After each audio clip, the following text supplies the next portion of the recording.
Rail supporters, along with local and state officials, celebrated 25 years of passenger rail service between Grand Rapids and Chicago on Amtrak's Pere Marquette line, August 5, 2009.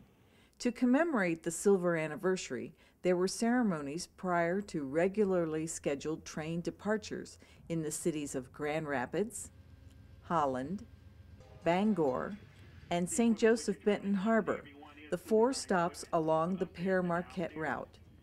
At each city, local mayors and other city leaders, as well as federal and state officials, had a chance to talk about the importance of passenger rail service in West Michigan.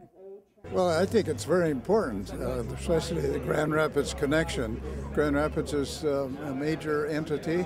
It's a big city, lots of jobs, lots of people here, and much of our work travels on to Chicago. State Transportation Director Kirk Steidel explained that MDOT is proud to play a role in bringing Amtrak service to Michigan.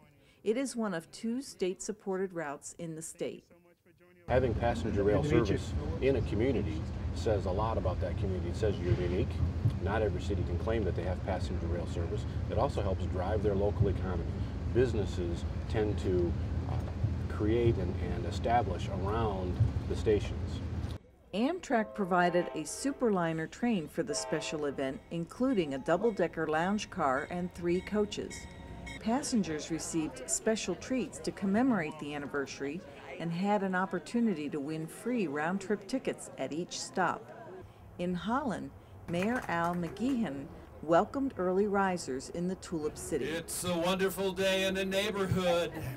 It's a beautiful day. Our office has really enjoyed working with the West Train Collaborative.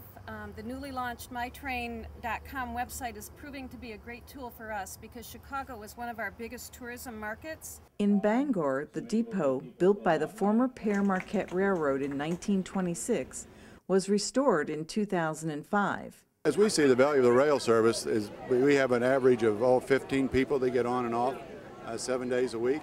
It's added a coffee shop to this town. It's caused us to build a train station, and we feel it's bringing in thousands of dollars into our little town. We're all trying to do some green things and be more efficient. You know, we went to smaller automobiles and stuff, and certainly the train is really a green thing for us. It only takes 1 gallon of diesel fuel to haul a whole trainload of produce or whatever.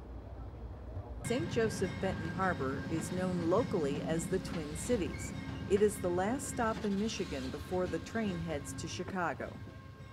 Passenger rail service to our community is very important for at least 2 reasons. One is to provide an opportunity for residents of the community to travel to Chicago or to travel to Grand Rapids, particularly into Chicago, because a lot of people like to appreciate the relative closeness of Chicago, but driving and parking is a challenge, so Amtrak is a great alternative.